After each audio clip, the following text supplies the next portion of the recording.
It's like a pizza crunch without the batter. It's like the wood juice without the water.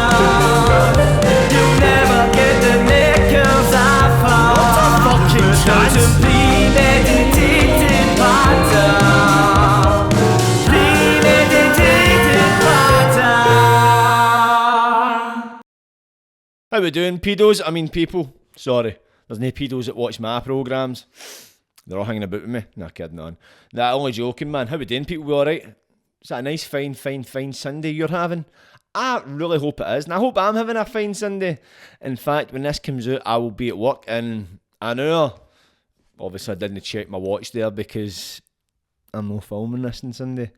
Sorry to break the barrier so soon into it. Not even the first minute into it, and I've fucked it already. Story of my life, man. But if any have been following my socials, you'll have seen that Someboy Productions has now launched. That's me taking the leap. Try to start a wee side hustle. Start something. Because I do a lot of editing. I edit this podcast. Genius, isn't I? Fucking talks and edits it. I've been doing my own tunes lately. And I've done some music videos as well. I've done a lot of sketches. So I feel as if I've gotten to a point in the editing game where I've developed a skill set, and I'm quite confident in that skill set. So now I'm charging people for that skill set. But that's the thing, you want to start it after a side hustle. That's the plan, bring a bit of extra income in. Then eventually that'll be my full-time income, because it's a dream, innit, man? Work for yourself. I don't know about you, but for me it is. This job I'm working right now, it's a good job. I like it, the boss is sound. But these things don't really last forever. Nothing lasts forever. But especially jobs, especially when you've got it good. Because it never rolls on for eternity. And if it did, would that even be a good thing? You would never leave. You'd be comfortable. Remember, people, comfort is the dream killer. If you've watched any motivational video, I'm sure I've said it plenty of times, but if you're tuning in for the first time, comfort is the dream killer. You should aim to be uncomfortable. Every morning I get up, I fling myself in a cold bath, without fail. 6 minutes, I fling myself in a cold bath. I used to buy ice all the time, but buying ice, spending money on fucking frozen water, you know what I'm talking about? You get it for free. It's just in a different form. But somebody recommended to get, let's see, 2 litre bottles and fill them with water and put them in your freezer and just use them. So I just use 4 of them. Jump in and does a good job. Plus as well, you just freeze it. So I've been doing that since. So that's what I fling in my cold bath in the morning. 6 minutes and I do some Wim Hof breathing. Only get back into that lately. I did date a while ago, and then I ended up getting pure dizzy when I stood up in that, man. But I've kind of took my time with me, kind of just try to appreciate the moment, because I go into a meditation after I did a few rounds of breathing. Anybody's ever done any Wim Hof meditation, you'll understand, do little rounds. So me being the fantastic editor that I am, I hated it, right? Because I used to use like a Wim Hof guided meditation. It was on YouTube, and it would do 3 rounds. But after the 3 rounds would finish, obviously it was YouTube, so it ended up going on to like an advert or something. So you would kind of need to like break out of the meditation to go and pause it, or you're listening to some stupid fucking advert for guacamole or some fucking piss like that. Know what I mean? Or it goes on to some shite. So what I done, I went and I went and downloaded the Wim Hof breathing. I changed it to like 5 rounds. And then after the 5 rounds, it went into like a DMT meditation thing. See these videos on YouTube where it's like kind of DMT music. It's like all these mad fucking things. So I made it last like half an hour because I wasn't planning on meditating any longer. So I've got like 5 rounds of the Wim Hof breathing, then it goes into like a meditation kind of thing. And plus as well, when I get up in the morning, I don't. My phone's in airplane mode, so I don't check my phone till about an hour, 2 hours after I get up, when I've done all my wee rituals. So I get up, I'll tan my pint of water with some electrolytes, some creatine and that, some salt, stretch, do the cold bath, do the breathing, and then I'm good to go, man. See a wee prayer and all. Pray to the Almighty. Look out for your man. your man on the ground here. He's taking over, but he needs some backup for your highness. Since I've done that, both, and I check your phone. But the thing is, before, like, it's when you're having to go into YouTube and that, you need to kind of turn your phone off airplane mode. So that was another thing. Before I'm meditating, I'm getting notifications. I'm like, what the fuck's he saying? I just didn't like it. So that's my thing. And I felt good. I've been getting into the gym. I've had a lot more. I want to say I've had a lot more energy. I've had a lot more use of my breath. Energy. I've been eating kind of shit. So, and I've noticed it. I don't get away with eating shit. I thought I was like, it's on the head. And to a degree it is. But see, for me, I fucking go all out. I'm like, right, if I had a sausage roll for Greg's, I'll have a pizza the night. Fucking 2 caramel cakes, some ice cream. And I just fucking go balls to the wall with it. That's just the way I'm on. I'm off my fucking head. So, that's a big reason why I've been getting into the gym, and it's strange, it's like I've felt as if my muscles have kind of burnt out, but my lungs haven't. I felt as if I had more in the gas tank, but it's just as if my muscles are failing me, and it's just doing eating shit, because they're not getting the correct fuel. You're not getting the fuel to push on, because I notice that when I'm eating good, I'm fucking, oof, I am an animal, I am a gladiator, I am a fucking Spartan. You know what I'm talking about? I'm fucking eating shit. I've got a belly like a Trojan horse. Seriously, man. I'm one of these people. I am an extremist. And I love that. I would never change that. See these people that do things in moderation. You're a fucking pervert in moderation. Only a nonce would tell somebody to take something enjoyable and enjoy it in moderation. How can you enjoy something in moderation? If it's in moderation, you can't be enjoying it, can you? Think about it. You want my packet of Haribos? In moderation, you would have 1 or 2. Who the fuck has 1 or 2 Haribos? Oh, that's alright. See, when I see these people, I'm like, what? See, when I look at people that eat food, or like get a takeaway, they get a pizza, and they've got like 4 slices it left. Aye, given if it's a big pizza, and you get a few sides, maybe there might be some seconds left over. But see, people just always have shit left there. I don't know what to make of you people. Even if I'm fault of the gunnels, right, I'll still take a second run, a third run. I mean, I'll do a marathon, man. I'll do a triathlon on that takeaway until it's gone. And if it's not gone in the first instance, I'll put it away. I'll see it later. Because I'll not be defeated by food. And that applies to the gym. That applies to food. Applies to sweeties. And sometimes it can be a bit fucking dangerous when I was drinking, taking drugs, because for me, even now, like recently, the allure of like drinking, not even drinking as such, the number one thing that kind of comes to my head when I'm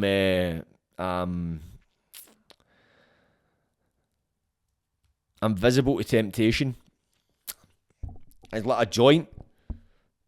And I wasn't even enjoying green when I stopped it. Same with any drug. I wouldn't stop it if I was fucking enjoying it. But lately, I've been having that wee temptation. It's because I've not been got in my meetings. I've been busy with other stuff, and I've just not been fucking finding the time. The time's been there. I've just not been allocating it correctly. I've been doing you can do like Zoom meetings and that kind of thing, but they're not really the same. You need to go to a meeting. You need to experience that. See, if you're an addict of any kind and you want to get off the drugs, try a meeting. See, once you get it, it's fucking great. It's like a drug itself, a spiritual drug. But for me, it's almost as if it's like a gravitational pull. It's like consistency. If you're eating good, it's easier to eat good. If you've got to the gym consistently, it's easier to go to the gym. If you're not got to the gym consistently, it's easier to patch the gym. You're eating shite, it's easier to eat shite than it is to cook something. So it just depends what you're doing. So if I'm not going to meetings, that wee gravitational pull, that wee niggles like that, maybe you should just try it. Go, oh, fuck it, why not? And I've not even been to that stage where I'm more kind of battling it, but I'm getting, I think they call it in recovery, euphoric recall.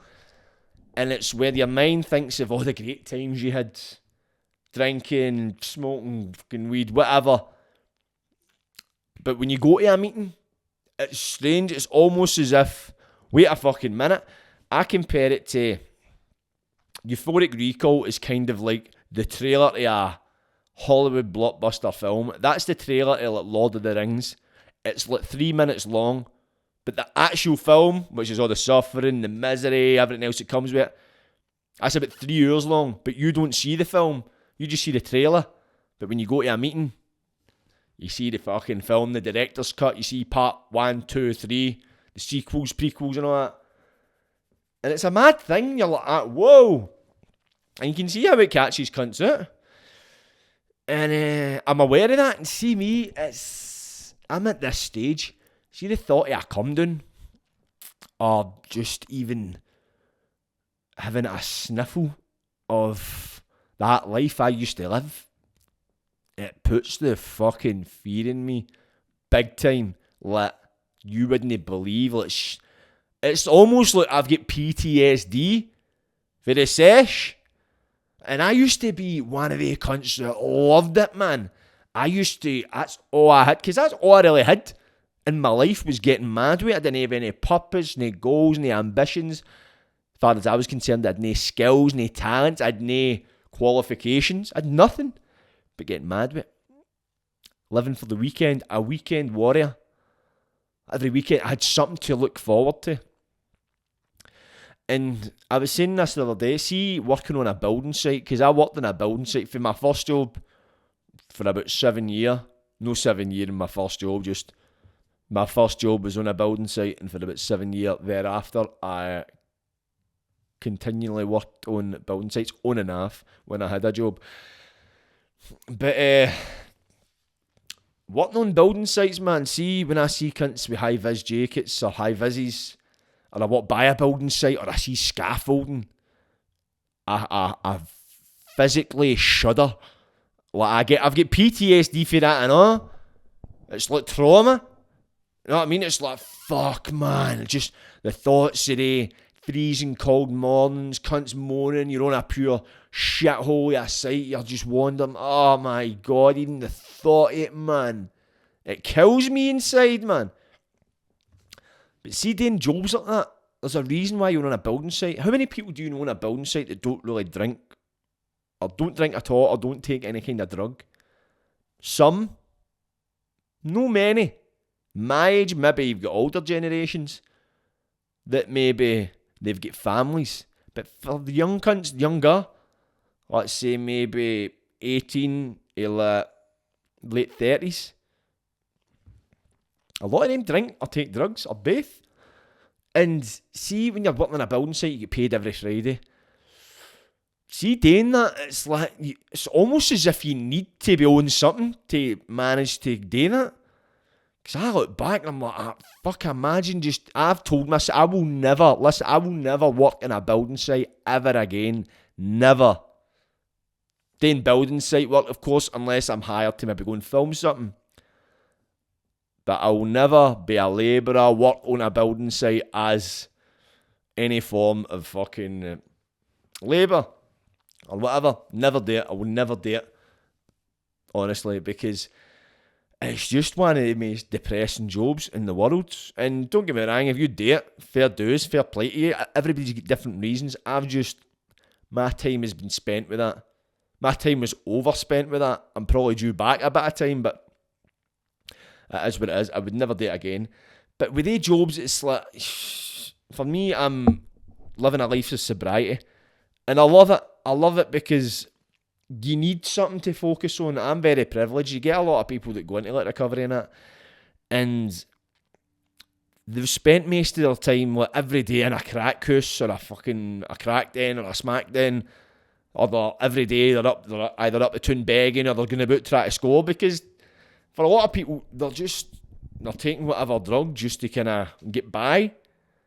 Because it's like if you look at like smack, like the withdrawals, the shakes and all that kind of shit, the withdrawals, a lot of people are just maintaining their habit, just so they don't need to deal with withdrawals. Cold turkey. It's meant to be terrible. Very, very grateful that I've never had to experience anything like that. But, so when somebody like that goes into recovery, they're living a new life, especially if they've been doing it for a long time, which you find with a lot of like heroin addicts or crack addicts or that, mainly heroin addicts that have been doing it for quite a large period of their life. Somebody actually told me once, so you get like drug addicts that have been using heroin and you talk like that, and that's how they talk. There's actually a thing to this, right? See, because heroin is like a muscle relaxant. You see your larynx and your throat, there's apparently a connection between like using like an opiate like that, a muscle relaxant, and the larynx in your throat being relaxed, and that's why you talk like that. And I asked the question, like, so what happens when they come off it and they still have that kind of voice? You think if you started using heroin when you were like 16, you came off it when you're 32 or 40 or whatever, so I think that's probably about half your life. Imagine half your life talking a certain way. It's like the muscle's going to develop. That is the natural way of speaking. So it's crazy. You literally lose your voice to it, man. But that's the thing. When somebody like that goes into recovery, like their days are immediately freed and they're trying to learn a new way of life because they've no fucking real experience sobriety before. They're trying to set up new friend groups. Fucking just, they're trying to find a purpose that isn't trying to score. So I can understand people like that. You're a bit in no man's land. That's a massive adjustment. For somebody like me, I was privileged enough to have found something worthwhile pursuing whilst I was still using drugs and that.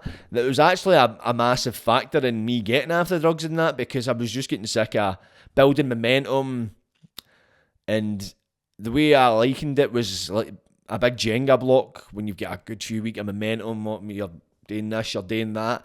And then you get on it, full it, and once you get on it, it's all bets are off. You're on it for days, and then you're rough for about a week, 2 weeks, and everything in the Jenga block just crumbles. And then you need to sit and rebuild it all again. I was sick of that.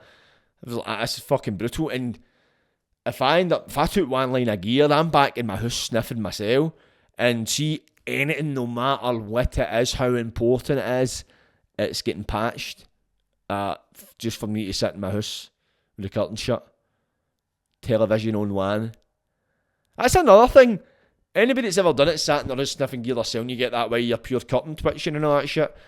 Seeing you're sitting listening, you've turned the telly down to one because you're listening, right? I fucking I hear any cunt that close. It's going on, fucking a door slamming at you. You can hear that fucking telly like you're wearing a pair of headphones. See, the next day you get up, you turn the telly on, you're like, how the fuck did I hear it? It's mental. So, that was a big motivator for me to get off it. And see, since I've done it, I've been off it. The last time I took a drink was the 1st of July 2022. So, it's 15 months. Last time I used a drug, it was end of November. So, I'm just going to say 1st of December because I can't remember the exact date. And it's annoying because it's just one of the ones I've read it. So, I'm nearly a year. And in that time, my fucking life is catapulted, man. Just everything I've been maintaining consistency. It's developing a new way of thinking, man. It's fucking great. It's amazing, man. And just that way, I fucking feel like I'm just unlocking parts of my brain, parts of life, man. It's a great thing. And that's me in less than a year. And right now, I can give you a wee hint. At the end of this month, I'm going to be appearing on television. It was something I done in the summer. I can't go right into detail with where it is exactly, but it'll be on Channel 4 and it'll be out at the end of the month. So, with opportunities like that, stuff has been popping up, and I've been finding opportunity and making opportunity. You know what I mean? I've been applying myself because, see, for somebody like me, as I say, I'm an extremist, I'm an addict in every sense of the word. I've said this before. I'm a passion addict. You know what I mean? I'm a gym addict. I can be a food addict. And I love that about me because I find something that I love and I can just go blinkers on, whereas other people burn out and that. And don't get me wrong, burnout is a very real thing. I'm no I'm not invincible, but I can still be disciplined enough where I go, right, this needs to be done. Don't get me wrong, I'm not 100%, but I'm still learning, I'm still growing, and I've come a long way. And I'm glad to be where I am, man. But as I said, Some Boys Productions is my next venture, and this is me trying to start up my own wee company. I should have done this a fucking long time ago. But in the space of a year, I got a MacBook, I got a camera, but I've been kind of learning and kind of trying to get better and develop my skills, man. But I'm at a point where now it's at a point where I can start making money off it. So that is the plan. So if it's wedding videos, music videos, short form content, advertisements, I'm also recording music in my studio. So if you want to record some music and get it mixed and mastered, hit me up, man. I'm the man. I'm the man for it. Affordable rates, and you've got Some Boy doing it. What could you want more? Nothing is the answer. But as well as everything materialistically in my life going well, inside in the head I'm a lot more accepting, and you kind of need to be. Before, usually all my life I've been in collision with life, man. Just fucking hating everything. Culture is a big thing. I realised lately, like, culture, you kind of need to just accept culture changes. You know what I mean? It's like you've not really got a choice, like what goes on about you, what clothes people are wearing, what music they're listening to, this and that. Because you try and hold on to culture because it forms part of your identity, in a sense. And when you see like a point in time that resonates with you, or it's a point in time maybe you've been born into, there's been certain buildings you've seen, certain styles, and nothing like that lasts forever. And like music tastes, like right now, is it drill everybody's listening to? It's all got a fucking expiration date. Everything, including you and me. Nothing lasts forever. This camera, you got an expiration date. This fucking mic, it might not be listed on it, but trust me, one day it doesn't last. And that's a beautiful thing, that, because once you accept that, you don't go, oh fuck, this is going to be done one day. Then appreciate it for now, because see, something lasts forever, you would just take it for granted. We would take it for granted. We're human. It's when you appreciate that something has got an end date, and for the most part, especially things you value most, you don't really have a choice or much control over when that date is. Life does. And life is unpredictable. But unpredictable can equate to exciting. So if you look at things like that through the lens of that, you might look at some people, some places. I talk about my job. You look at these things and you appreciate right now, I'm in a good point. There's nothing worse, man. You ever been in like... I was thinking about this earlier, no? See people, it's like, I've worked with them on building sites now, or any kind of job I've worked with them on, like, I remember I used to work in a job up the town, man. You'd work 4 hours and you get paid 12 and all that, man. Cunts were fucking getting mad with it on the break and all that shit. Oh, it was dynamite and that. And they talk about it with this kind of hint of nostalgia, but then all they're doing is moaning about the job they're on the now. Fuck all that shit. It's like, at the time, they were probably fucking moaning about that job, I know.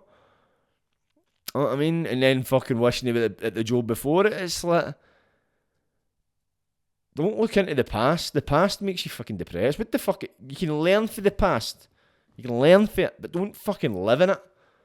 Fuck all good ever came for living in the past. Learning from it, yes. If you need to look back and go, wait a minute, right, what did I learn for this lesson, this experience? Aye, view the past. You know what I mean? View it.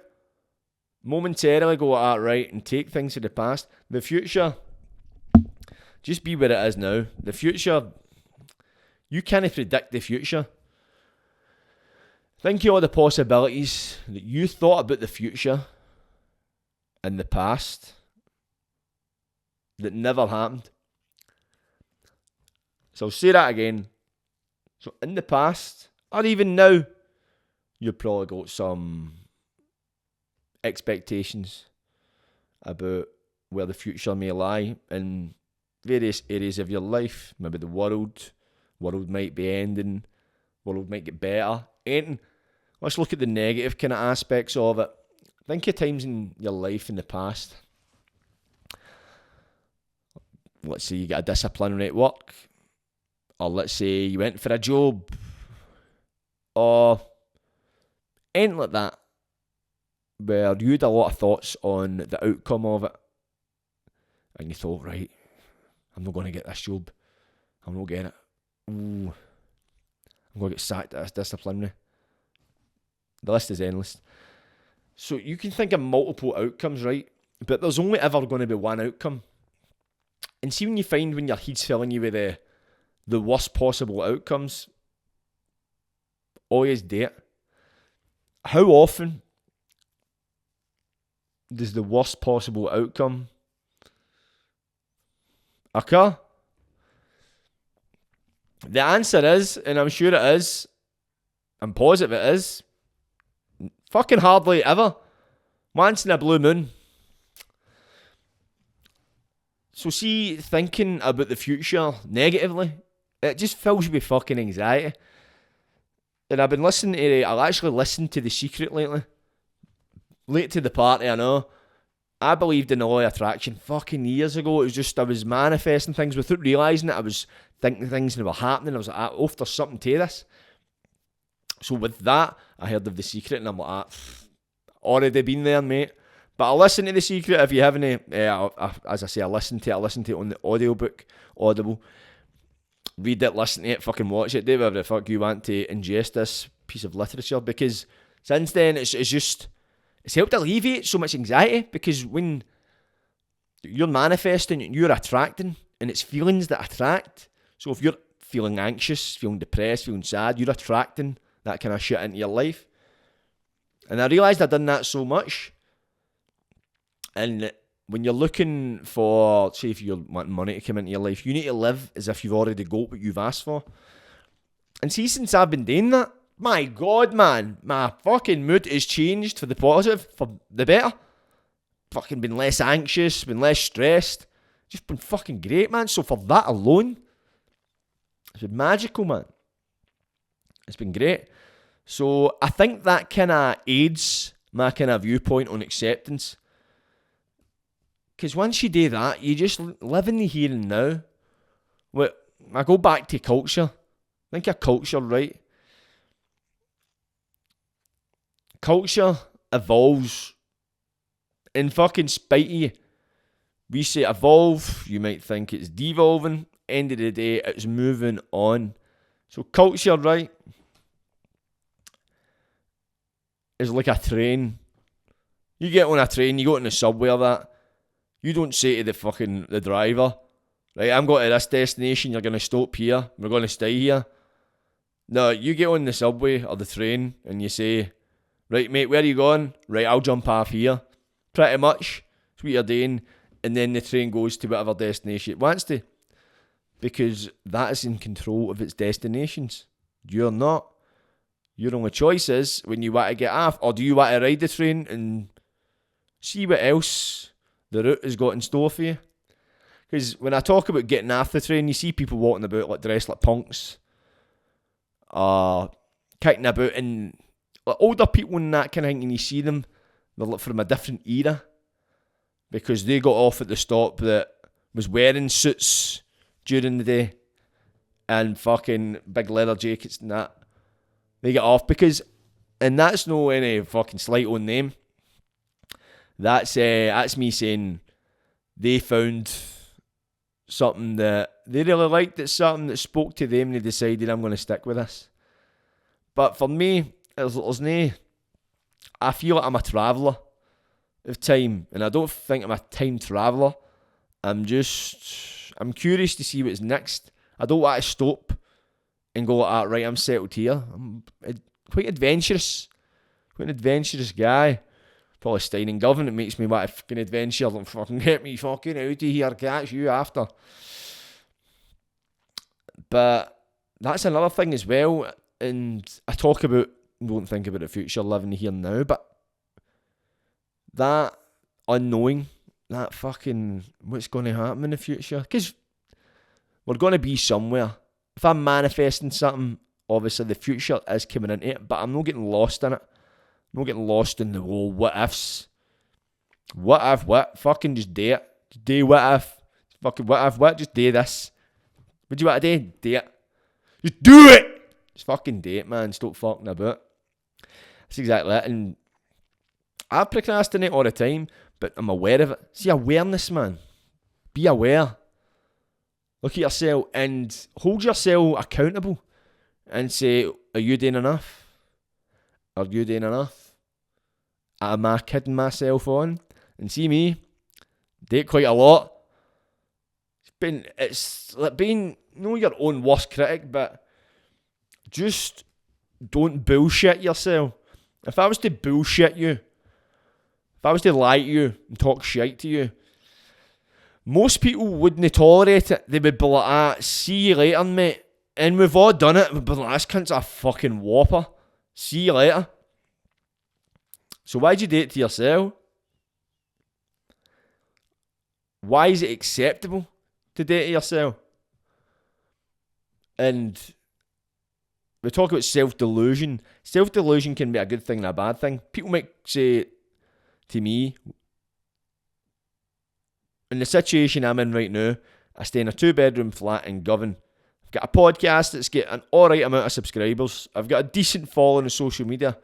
By no means am I a star, but I will be one day. You can fucking bet every penny in your bank I'm going to be rich and famous beyond my wildest dreams. I'm going to be worldwide. Trust me, I'm going to be mega. Some people might go like that. No bother, pal. For me to envisage that, there needs to be a part of me it's delusional. And I love it. Because I'm using it to better myself. Because I need to work towards something. I need to see something that other people can't. That's vision. Self-delusion, when crossed over with vision, can be a beautiful thing. So, don't kid yourself on. Be real to yourself. Be real to those around you. And you'll see the fruits of your labour will be returned ripe for the picking. But anyway, I will be filming at CPW Wrestling tonight, so I need to get my shit together and head off into my new venture. But it's been a pleasure chatting to you people. As always, suck me slowly, like, subscribe, and don't get wait. Catchies. Premeditated patter.